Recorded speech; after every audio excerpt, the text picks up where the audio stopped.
ಎಲ್ಲೋ friends, ಎಲ್ಲರಿಗೆ ನಮಸ್ಕಾರ.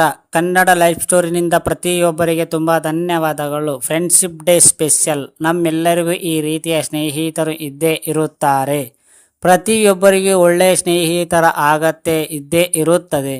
ಜೀವನದಲ್ಲಿ ಬರುವ ಸುಖ ದುಃಖ ಕಷ್ಟ ನೋವು ನಲಿವುಗಳನ್ನು ಸ್ನೇಹಿತರು ಜೊತೆಗಿದ್ದಾಗ ಧೈರ್ಯದಿಂದ ಎದುರಿಸಬಹುದು. ಸ್ನೇಹಿತರು ಪ್ರತಿಯೊಬ್ಬರ ಜೀವನದ ಅವಿಭಾಜ್ಯ ಅಂಗಗಳಿದ್ದಂತೆ. ನಮ್ಮ ಜೀವನದಲ್ಲಿ ಸ್ನೇಹಿತರು ಇಲ್ಲದೆಯೇ ಬದುಕುವುದು ಬಹಳ ಕಷ್ಟ. ಸ್ನೇಹಿತರು ನಮ್ಮ ಜೀವನದ ಯಾವುದೇ ಹಂತದಲ್ಲಿ ಬೇಕಾದರೂ ಪರಿಚಯವಾಗಬಹುದು.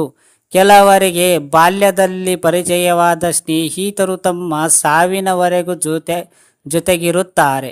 ಓದಲು ಬರೆಯಲು ಹೋಗುವ ಕಾಲೇಜುಗಳು ಶಾಲೆಗಳಲ್ಲಿ ಹೆಚ್ಚಿನ ಸ್ನೇಹಗಳು ಶುರುವಾಗುತ್ತವೆ. ಎಲ್ಲ ಸ್ನೇಹಗಳು ಕೂಡ ಹೀಗೆ ಆಗಬೇಕೆಂಬ ನಿಯಮವೇ ಅಲ್ಲ.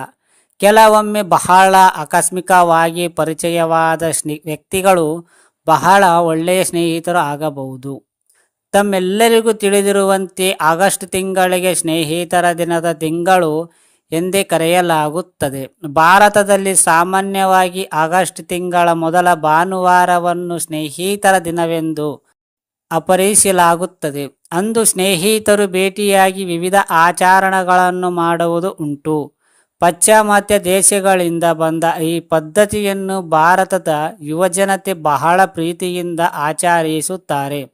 ಪರಸ್ಪರರ ಒಬ್ಬರಿಗೊಬ್ಬರು ಶುಭಾಶಯಗಳನ್ನು ವಿನಿಮಯ ಮಾಡಿಕೊಳ್ಳುವುದು, ಒಬ್ಬರಿಗೊಬ್ಬರು ಆಕರ್ಷಕ ಉಡುಗೊರೆಗಳನ್ನು ನೀಡುವುದು, ಕೇಕ್ ಕತ್ತರಿಸಿ ಸಂಭ್ರಮಿಸುವುದು, ವಿವಾಹಗಳಿಗೆ ತೆರಳುವುದು, ವಿಧವಾದ ಭಕ್ಷ್ಯಗಳನ್ನು ಸೇವಿಸುವುದು, ಹೀಗೆ ಪ್ರತಿಯೊಬ್ಬರಿಗೂ ಆಚರಣೆಯ ವಿಭಿನ್ನವಾಗಿರುತ್ತದೆ. ನಮ್ಮ ಜೀವನದಲ್ಲಿ ಪರಿಚಯವಾಗುವ ಎಲ್ಲ ಸ್ನೇಹಿತರು ಒಂದೇ ರೀತಿಯಾಗಿರುವುದಿಲ್ಲ. ಒಬ್ಬೊಬ್ಬರಿಗೂ ಒಂದೊಂದು ರೀತಿಯ ವಿಭಿನ್ನವಾದ ಗುಣಗಳು ಇರಬಹುದು. ಸ್ನೇಹಿತರ ದಿನ ಹತ್ತಿರ ಬರುತ್ತಿರುವ ಈ ಸಮಯದಲ್ಲಿ ನಮ್ಮೆಲ್ಲರಿಗೂ ಯಾವ ರೀತಿಯಿಂದ ವಿಭಿನ್ನವಾಗಿರುವ ಸ್ನೇಹಿತರು ಇರಬಹುದು ಎಂಬುದರ ಬಗ್ಗೆ ತಿಳಿದುಕೊಳ್ಳುವ ಕುತೂಹಲವಾಯಿತು.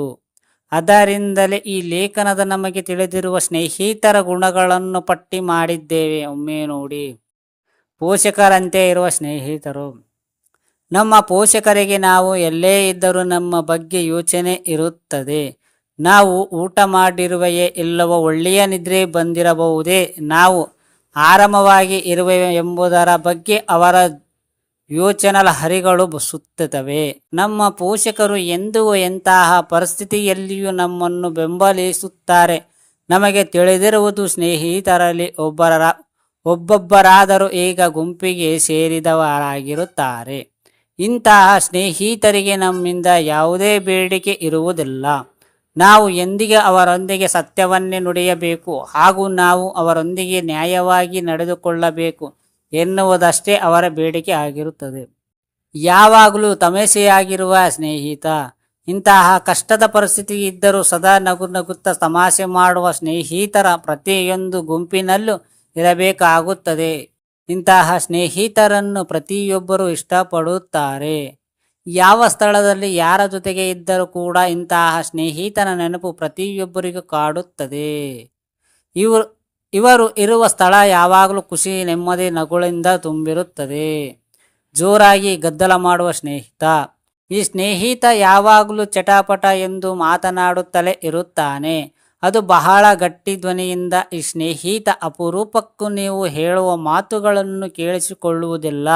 ಎಲ್ಲ ಸಮಯ ಮಾತನಾಡುವುದರಲ್ಲಿ ಕಳೆಯುತ್ತೇನೆ. ನೀವು ಧ್ವನಿಯನ್ನು ತಗ್ಗಿಸಿ ಮಾತನಾಡಲು ಎಂದು ಹೇಳಿದಾಗ ಅವರಿಗೆ ಅದು ಕೇಳಿಸುವುದೇ ಇಲ್ಲ. ಇದು ತಪ್ಪು ಎಂದು ನಾವು ಹೇಳುತ್ತಿಲ್ಲ. ಇದು ಅವರಿಗೆ ತಿಳಿದಿರುವ ಸಂವಹನ ಮಾಡುವ ರೀತಿ. ನೀವು ಪೀಸುಗಟ್ಟಿ ಏನಾದರೂ ಮಾತನಾಡಲು ಪ್ರಯತ್ನಿಸಿದಾಗ ಅದು ಖಂಡಿತ ಅವರಿಗೆ ಅರ್ಥವಾಗುವುದಿಲ್ಲ.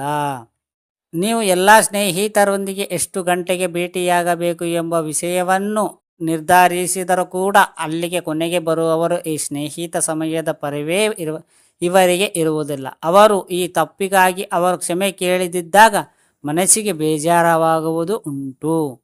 ಸದಾ ಖಾಲಿ ಕೈ ಎಂದು ಹೇಳುವ ಸ್ನೇಹಿತ. ಈ ಸ್ನೇಹಿತ ನೀವು ಯಾವಾಗಲೂ ಹೇಳಿದರೂ ತಮ್ಮ ಬಳಿ ಹಣ ಇಲ್ಲ ಎಂದು ಹೇಳುತ್ತಾನೆ.